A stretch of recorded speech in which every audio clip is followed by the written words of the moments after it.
삶이 그대를 속일지라도 슬퍼하거나 노여하지 말라.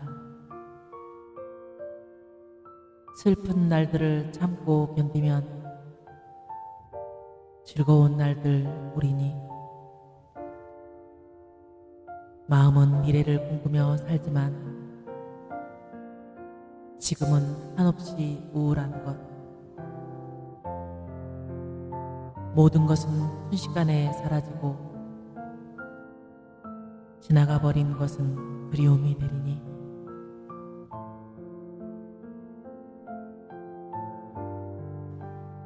안녕하세요.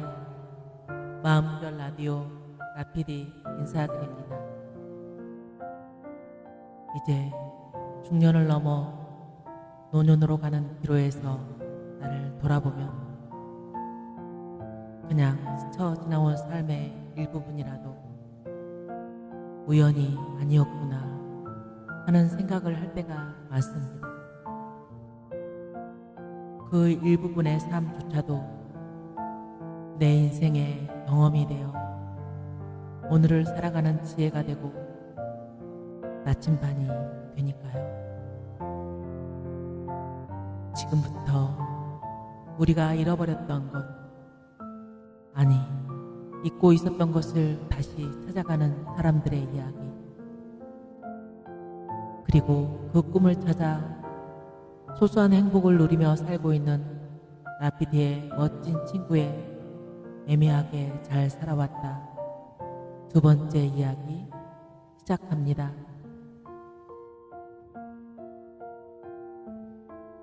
육군대학 1등 그가 내게 남긴 교훈. 2003년 4월 영관 장교의 간문인 육군대학 정규과정에 입교했다. 전후방 각지에서 모여든 200여 명의 선배와 동기. 반가움 한편에는 모두가 경쟁자라는 묘한 경계심도 흘렀다. 당시 6대 성적은 다음 계급 진급에 결정적인 영향을 미쳤기에 밤을 새워가며 목숨 걸고 공부하는 동기들이 많았다. 학창시절에 이렇게 공부했으면 서울대 갔을 것이라는 농담이 예산말처럼 들리던 시기였다. 나를 포함한 수동병과는 단 3명뿐이었다. 그중 한 친구는 이미 초군반과 고군반에서 모두 1등을 휩쓴 인재였다. 어느 날 식사 자리에서 공부 이야기가 나왔는데 밤 12시면 잠자리에 드는 나와 달리 그 친구는 매일 새벽 2시까지 책상 앞을 지킨다 했다. 순간 머리를 얻어맞는 기분이었다. 머리도 좋은 놈이 저렇게 지독하게 노력까지 하다니. 그 친구는 결국 쟁쟁한 전투병과 동기들 모두 제치고 전체 1등으로 수료했다. 다들 수동평가에서 1등이 나오다니 라며 경악을 금치 못했다. 그날 이후 나는 1등을 그저 머리 좋은 사람으로만 보지 않는다. 피나는 노력이 뒷받침되어야만 그 자리를 지킬 수 있다는 것을 뒤늦게 깨달은 것이다. 천재도 노력이 없으면 보통 사람일 뿐이다. 노력하는 자는 즐기는 자를 이길 수 없다는 말이 있지만 나는 생각이 조금 다르다. 정말 죽기 살기로 하는 자는 그 누구도 이길 수 없다. 구속과 탄원서.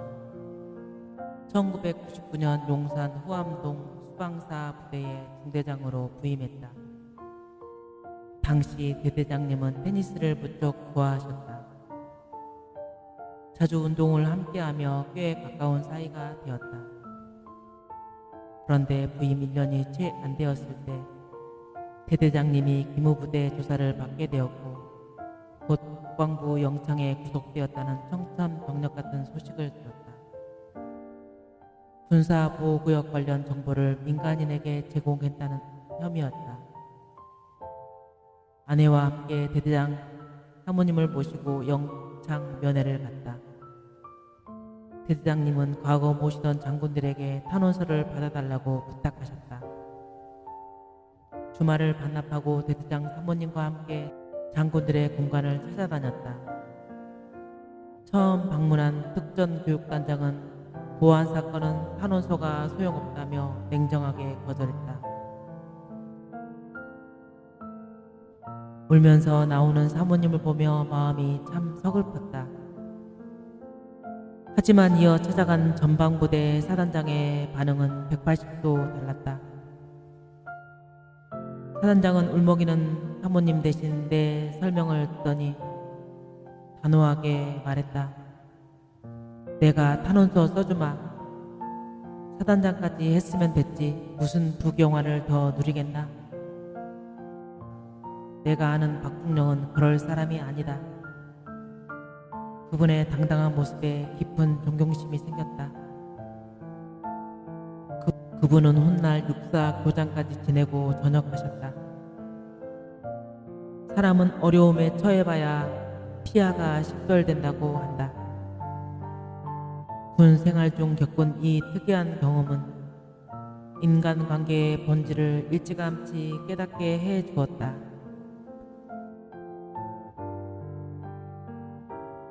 중령은 될 거야 라는 칭찬의 힘. 비수만 상처를 내는 것이 아니다. 부주의한 말 한마디는 칼날보다 깊은 상처를 남기고, 반대로 진심 어린 칭찬 한마디는 한 사람의 생애를 바꾸기도 한다.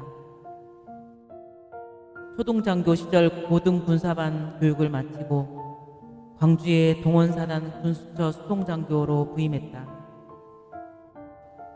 기한지와 시행지도 구분 못하던 초타 시절 설상가상으로 부대가 인천으로 이전을 앞두고 있었다. 동기들이 중대장으로 나갈 때 사단 실무자로 남아 부대 이전이라는 배업을 수행하려니 어깨가 무거웠고 짜증도 났다. 하지만 그 2년간의 고생은 내 군생활의 가장 큰 자산이 되었다. 전출 가던 날 당시 참모총장님이 차 한 잔을 건네며 말씀하셨다. 김대희, 너 일하는 거 보니까 최소한 중령은 달겠다. 갓대이가 된 내게 중령은 먼 훗날의 이야기였지만 그 말 한마디가 얼마나 기분 좋았는지 모른다. 시간이 흘러 정말 중령이 되고 나니 그때 대령은 달겠다고 해주셨으면 더 좋았을 걸 하는 장난스러운 생각도 들지만 그 긍정의 한마디가 군 생활 내내 큰 버팀목이 된 것은 사실이다. 칭찬은 소극적인 마음을 적극적으로 바꾸는 마법이다. 오늘 가장 가까운 이에게 칭찬 한마디를 건네보는 것은 어떨까? 기적의 다른 이름 미라클. 2009년 포천에서 대대장으로 근무하던 시절 지휘관실 근무병 중 유독 유쾌하고 긍정적인 병사가 있었다. 그가 있는 곳은 늘 주변까지 환해질 정도로 선한 영향력을 뿜어내던 친구였다. 전출과 저녁으로 소식이 끊겼던 그를 1년 전 우연히 TV 프로그램 아침마당에서 다시 만났다. 휠체어에 의지한 채 하반신 마비 상태로 출연한 그의 모습에 나는 아연실색했다. 사연인 즉슨 외국의 패션회사 정식 채용을 앞두고 축하 파티를 하던 중 건물 난간에서 추락해 전신마비 판정을 받았다는 것이었다. 청천벽력 같은 비극 앞에서도 그는 포기하지 않았다. 피나는 노력 끝에 전신마비에서 하반신마비로 호전되었고 지금은 다시 걷기 위해 한 걸음씩 내딛고 있었다. 그의 이름은 박위. 미라클이라는 채널을 운영하는 유명 유튜버가 되어 있었다. 두 발로 걷고 두 손으로 만지는 평범한 일상이 얼마나 위대한 기적인지 알게 되었다는 그의 말에 가슴이 먹먹해졌다. 고대의 어느 선승은 기적이란 물 위를 걷는 것이 아니라 땅 위를 걷는 것이라 했다. 오늘도 무사히 땅을 딛고 퇴근하는 그 평범한 기적에 감사하며 나는 그 젊은 거인에게 인생을 배운다. 어느 사성 장군과의 인연. 2001년 소령으로 갓 진급해 의욕이 넘치던 시절이었다. 동두천 사단 사령부에서 수송보좌관으로 근무할 때 예하 포병 대대장이었던 한 선배의 기억이 떠오른다. 사단 당직사령 근무 중 휴가 미복귀자가 발생했는데 하필 그 대대 소속이었다. 그는 내게 몇 번이고 전화를 걸어 병사를 수소문 중이니 사단장님께 보고를 조금만 늦춰달라고 간곡히 부탁했다. 다른 부대장들이 대수롭지 않게 넘길 때 부하 한 명을 위해 초조해하며 정성을 쏟던 그의 모습이 무척 인상적이었다. 다행히 병사는 무사히 복귀했고 훗날 방문한 대대장실에서 그는 그때의 고마움을 잊지 않고 감사하다는 인사를 전했다. 그는 차분했고 사단장과 함께 달리기를 거르지 않을 만큼 자기관리와 처세에도 능했다. 그 열정 덕분인지 그는 훗날 사성 장군이 되어 최고의 제대 부사령관에 올랐고 지금은 국회의원으로 활동하고 있다. 최근 뉴스를 통해 그의 소식을 접하며 그때 정맞던 대대장님을 떠올린다. 비록 그는 나를 기억하지 못하겠으나 나는 먼 발치에서나마 그의 행보를 응원하고 싶다. 어떤 죽음 그리고 흐르마. 보증은 당사자뿐 아니라 주변까지 파탄내는 위험한 계약이다. 초급장교 시절 나는 거절하지 못하는 성격 탓에 한 선배의 보증을 섰다가 지독한 마음고생을 했다. 그 선배는 탈영 소동 끝에 전역했고 보증권은 다행히 퇴직금으로 해결되었지만 배신감에 상처는 깊었다. 전역 후 만난 그는 폐인에 가까운 모습이었다. 밥 한 끼 사주러 나간 강남의 어느 술집에서 그는 술에 취해 화장실에 간다더니 그대로 도망쳐 버렸다. 신분증을 맡기고 적금을 깨서 술값을 갚아야 했던 그 밤, 나는 분노로 밤새 어금니를 깨물었다. 1년 뒤 그가 동해안에서 사체로 발견되었다는 소식을 들었다. 30 중반의 허무한 죽음이었다. 한때 잘 지내던 이의 비극이 안타까우면서도 씁쓸했다. 사람은 자신이 행한 만큼 결과를 받는 법, 그것이 곧 카르마다.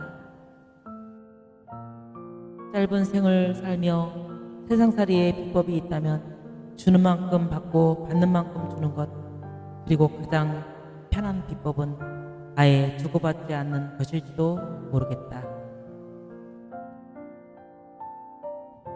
30년의 훈장, 쌓인 시간의 무게. 1989년 4월 7일 군대에 첫 발을 디딘 지 어느덧 30년이 흘렀다. 누구는 세월이 스쳐갔다고 하지만 나는 30년의 시간이 차곡차곡 쌓였다고 말하고 싶다. 앞만 보고 달리다 뒤돌아보니 검던 머리는 백발이 성성하고 얼굴엔 세월의 흔적이 역력하다. 근속 30주년 기념 휘장증을 받았다. 순금 99.9%가 섞인 진짜 휘장과 분실 대비용 모조 휘장을 동시에 손에 쥐니 기분이 묘했다. 예전 선배들은 이 휘장을 훈장처럼 자랑스럽게 달고 다녔으나 요즘은 나이 들었다는 증표 같다 쉬쉬하는 분위기다. 품격 있게 늙는다는 것은 젊은이들에게 꼰대 소리 듣지 않고 조용히 우리만의 리그를 즐기는 것일 테다. 30해를 한 직장에서 버텨냈다는 자긍심과 곧 떠나야 한다는 아쉬움이 교차한다. 아름다운 마무리를 준비해야 할 시점이다. 라떼와 카페라떼 사이에서 조직사회에서 회의는 지위가 높은 자가 말하고 낮은 자가 듣는 구조다. 그런데 그 높은 자들의 말은 대개 미래보다는 과거에 무용담으로 흐르기 쉽다. 라떼는 말이야 로 시작되는 이른바 라떼들의 행진이다. 라떼라는 말을 들었을 때 향긋한 카페라떼가 먼저 떠오른다면 당신은 이미 꼰대일 확률이 높다. 50대가 꼰대 소리 듣지 않고 살기 참 힘든 세상이다. 나이가 들수록 지갑은 열고 입은 닫으라고 했는데 그 단순한 진리가 실천하기는 참으로 어렵다.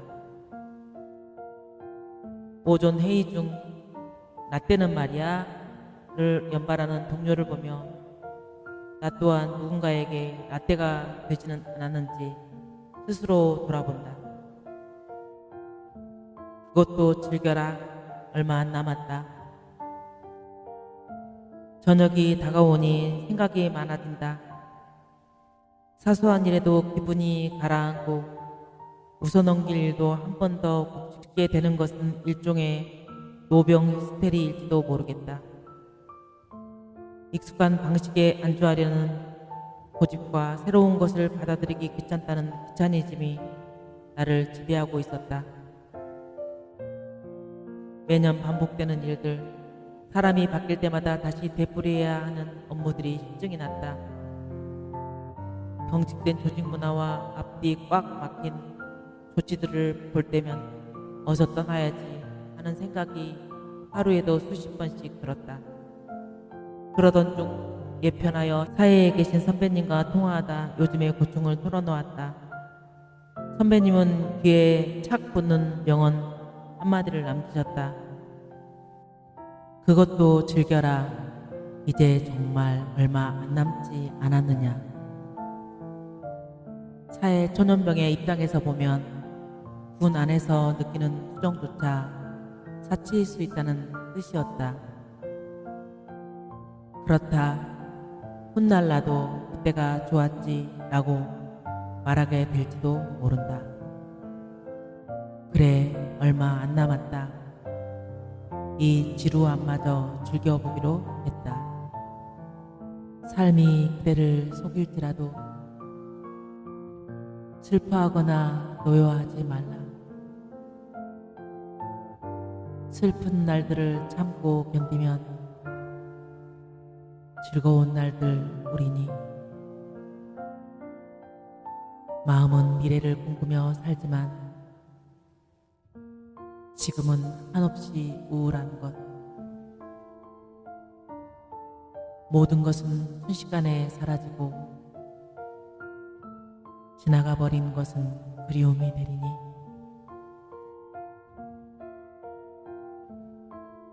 푸시킨의 삶이 그대를 속일지라도의 시처럼 우리의 인생은 그렇게 오늘도 하루하루 살아가다 보면 때로 즐거운 날들이 오고 순식간에 지나가 버린 것들이 그리운 날들이 올 것입니다. 지금까지 마음결 라디오 라피디였습니다.